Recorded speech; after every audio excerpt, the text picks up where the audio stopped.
অ্যাগ্লোনেমা গাছগুলো পুরো শীত তো ভালোই ছিল মোটামুটি। এগুলোকে অনেক সাবধানে রাখতে হয়েছে, কারণ এগুলো শুকিয়ে যায়, পাতা টাতা নষ্ট হয়ে যায় অনেক সময়। তো এখন এই যে অ্যাগ্লোনেমাতে এই যে ফুল এসছে, ফুলগুলো কিন্তু এইরকমই থাকে। তো ফুলগুলো কেটে দিতে লাগে, এরকম না কাটলে পরে এগুলোর থেকে গাছের শক্তি নষ্ট হয়ে যায়, গাছ শেপ নষ্ট হয়ে যায়। তো আমি এইগুলো সব কেটে পরিষ্কার করে দিচ্ছি। এখন বর্ষা এখনও শুরু হয়নি, স্প্রিং চলছে, তাও এই সময়টাতে গাছের এই অ্যাগ্লোনেমাগুলোকে ভালো করে একটু যত্ন করে দিলে তো আমাদের আগামী সময়টাতে গাছগুলো খুব সুস্থ সবল হয়ে স্বাস্থ্য ভালো হয়ে হবে। তো আমি এখন এই গাছকে এই জন্য সবগুলো ফুলগুলো তুলে ফেললাম। এটার গোড়াতে একটা হয়ে গেছে, পর্টুলাকা একটা হয়ে গেছে। এটা অন্য টপ কিছুতে লাগিয়ে দেবো। এই যে একটা গাছ এতখানি ভালো হয়েছে, যেখানে বিশেষ যত্ন করে লাগাই আমরা, সেখানে কিন্তু হতে চায় না, অনেক কষ্ট করে এগুলোর গ্রোথ আনতে লাগে। আর এটা যে সাইডে হয়ে রয়েছে এইভাবে, এই একটা আগা এটার থেকে এত বড়টা হয়েছে, কিন্তু এই গাছটা আমার এই অ্যাগ্লোনেমার সমস্ত সারটা খেয়ে ফেলছে। এই জন্য এখন আমি এটাকে ভালো করে, এই যে এইখানে আরও আছে, এই যে এটা আছে এইখানে দেখাও লালটা, এটা তো এখনও কালার আসেনি, কালারটা ভালো করে আসবে বৃষ্টির জল টল পেলে। এইটা সাদাটা, তো আরও আছে আমার অ্যাগ্লোনেমা। তো আমি দেখাচ্ছি এখন সিজনের শুরুতে গাছের একটুখানি যদি আমরা যত্ন করে না দিই, তাহলে পরে সিজনে কিন্তু আমরা গাছের থেকে ভালো ফল পাবো না, মানে গাছ বেশি সুন্দর হয়ে হবে না, ঝোপালো, তারপর পাতাগুলো খুব ভালো সুন্দর কালার আসবে না, পাতা বড় হবে না, যদি আমরা এখন একটু যত্ন করে না দিই, পরিষ্কার করে। তারপরে একটুখানি এগুলোতে তো তেমন বিশেষ কিছু সার দিই না আমি, একটুখানি গোবর মেশানো মাটি একটু দিয়ে দেব। গোবর বা ভার্মিকম্পোস্ট বা পাতা পচা সারও দিতে পারেন আপনারা, বাড়িতে যেই সারই থাকে, গোবর, ভার্মিকম্পোস্ট, পাতা পচা সার, কিচেন কম্পোস্ট, যে কোনো একটা কম্পোস্ট মিশিয়ে মাটিতে দিয়ে দেবেন। তাহলে এরকম করে গাছের গোড়াটা একদম পরিষ্কার করে, এইরকম করে পুরোটাকে ভালো করে পরিষ্কার করে আমি মাটি একটু কমিয়ে দিচ্ছি। টবে রেখে দিই, উপরের মাটিটা একটু কমিয়ে দিলাম।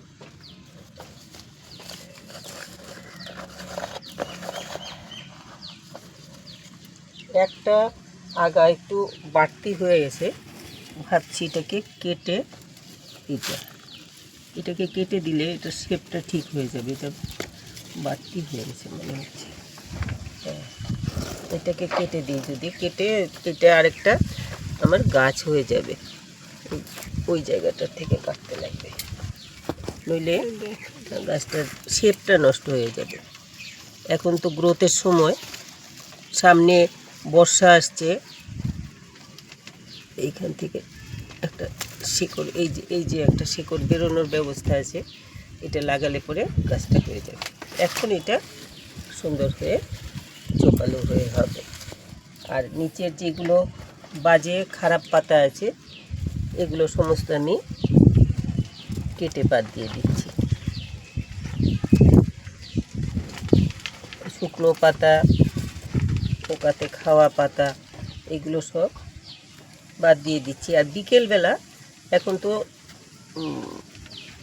বেলা হয়ে গেছে, সকালবেলা কিন্তু অনেক বেলা হয়ে গেছে, এখন দেব না। এখন আমি গাছটাকে ভালো করে একটুখানি সার টার দিয়ে দেবো। সার মেশানো মাটি দিয়ে দেবো। এই যে এখানে আমার আছে গোবর সার মেশানো মাটি, এই মাটিটা যে এটা পুরনো গোবর সার মেশানো মাটি, এখান থেকে আমি এখন এটার গোড়ায় দিয়ে দেব। পুরো তলাটা পরিষ্কার করে ফেলছি, কোনো আর শুকনো পাতা টাতা নেই। অনেকগুলো চারা হয়েছে, আমি কিন্তু এরকম একটা চারা এনেছিলাম, ওইটার থেকে এতগুলো চারা হয়েছে, গাছটা ঝোপালু হয়ে গেছে। এখন সামনে বর্ষা আসছে, বর্ষার সময়টাতে এগুলো খুব ভালো হয়ে হয়। আমি এই যে পুরনো গোবর মিশানো মাটি এইটা দিয়ে দিচ্ছি, ঘুরিয়ে গাছের গোড়াটা ঘুরিয়ে সব দিকটা ঘুরিয়ে দিয়ে দেব।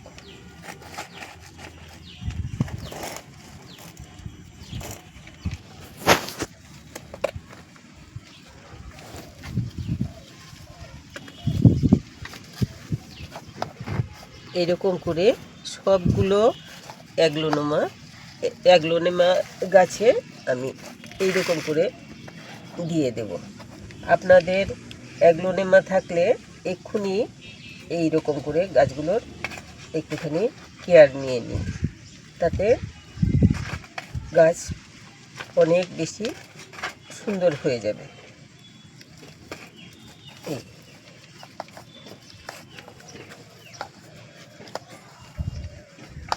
এখন আমি এই গাছটাকে একটু ছায়া জায়গাতে রেখে দেব, একটু শেকড়টা করে নাড়াচাড়ি করেছে, একটু জলও দেব এখন। আর বিকেলবেলা এই গাছটাতে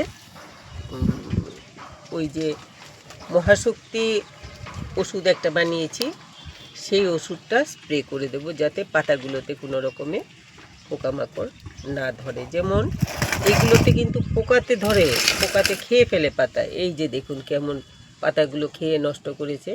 তো মধ্যে মধ্যে একটুখানি ওই সমস্ত ঘরে তৈরি আমাদের অর্গানিক ওষুধ যেগুলো আমি ইউজ করি বানিয়ে, ওই টাইপের ওষুধ ইউজ করলে তাহলে পরে এরকম পাতাগুলো খেয়ে পোকাতে নষ্ট করতে পারে না। আমার সব দিকটা আমি সামাল দিতে পারি না, সেই জন্য আমার মধ্যে মধ্যে গাছ নষ্ট করে ফেলে। এরকম এই চারাটা উঠে গেছে, এটা লাগিয়ে দেবো, তো আমার আরেকটা গাছ হয়ে যাবে। এই জায়গাটা কেটে দিতে লাগবে, এখানটা একটু শুকনো শুকনো লাগছে।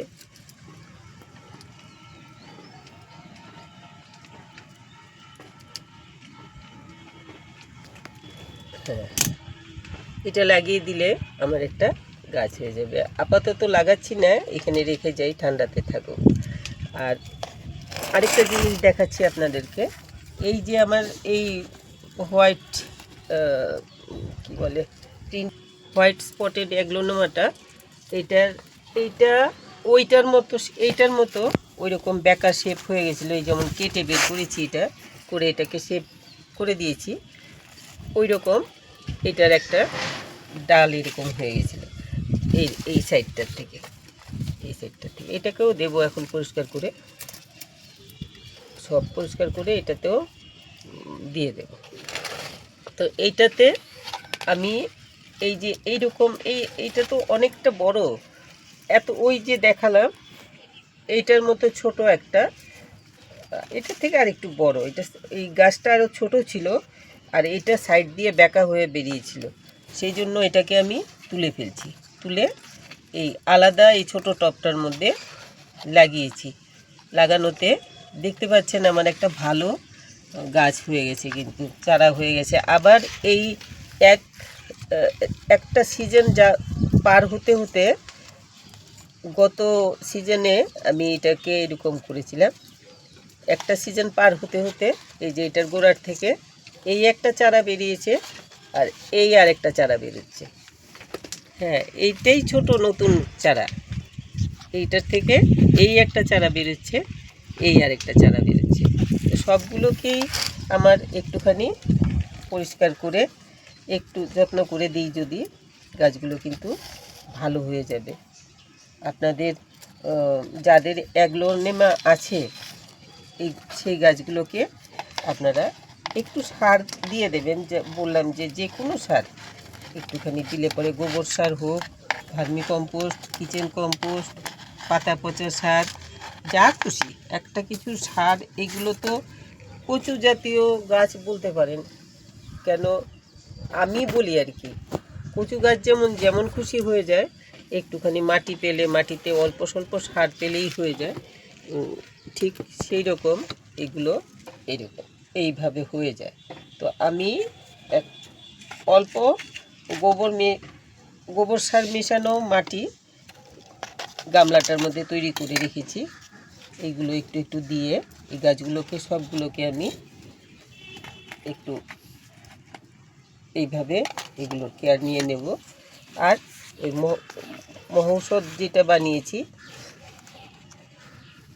সেইটা একটু স্প্রে করে দেবো, নিলে পাতাগুলো পোকাতে খেয়ে ফেলে।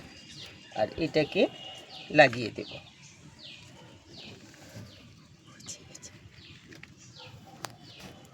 তো এগুলোতে একটুখানি এখন জল দিয়ে দিচ্ছি অল্প করে, একটু শেকড় টেকড়ে একটু নাড়াচাড়ি পড়েছে, তো বেশি জল দেব না, অল্প জল দেব, ভিজেই আছে মাটি। হ্যাঁ, তো আর বিকেলবেলা একটু ওষুধ স্প্রে করে দেব, যাতে গাছগুলোকে পোকাতে না অ্যাটাক করে। আমি দেখালাম আপনাদেরকে অ্যাগ্লোনেমাটা কিভাবে এখন কেয়ার নেবেন, কেন এই এই এখনই সময়ে অ্যাগ্লোনেমার কেয়ার নেওয়ার, তারপরে গাছ, তাহলে গাছ ঝোপালো হয়ে সুন্দর হয়ে গাছগুলো তৈরি হবে। তো এই ছিল আজকে অ্যাগ্লোনেমার উপরে কিভাবে স্প্রিং আর বর্ষা, মানে বসন্ত আর বর্ষার আগে অ্যাগ্লোনেমার যত্ন নিতে লাগে। এই জন্য আমি এটা করলাম। তো আপনাদেরও নিশ্চয়ই মনে হবে যে এখন করে নিই, এক্ষুনি করার সময়। আর দেরি করলে পরে তখন গাছের গ্রোথ হতে থাকবে, বেশি ডালপালা ছড়িয়ে গেলে তখন কেটে ছেটে পরিষ্কার করাও মুশকিল হয়ে যায়, খারাপও লাগে। তো এখনই কেটে ছেটে বা পট চেঞ্জ করতে হয় যদি, তাহলে পরে এক্ষুনি পট চেঞ্জ করে দিন। আমার পট চেঞ্জ করার প্রয়োজন নেই, এই যে যথেষ্ট গোড়াতে যথেষ্ট জায়গা আছে, এই জন্য আমি বড় পটগুলো চেঞ্জ করছি না। এই আর মাটি চেঞ্জ করতে হলে এক্ষুনি করে দিন, তাতে আপনাদের গাছ অনেক ভালো হবে। তো সবাই ভালো থাকবেন আর এইভাবে করুন। এখন এই গাছগুলো তো আমাদের ইনডোর প্ল্যান্ট, আমাদের ইনডোরে রাখলে পরে দেখতে ভালো লাগে। এইভাবে অ্যাগ্লোনেমাগুলোর যত্ন নিন যদি, তাহলে পরে ঘরের শোভাবর্ধন হবে, ভালো লাগবে। সবাই খুব ভালো থাকবেন।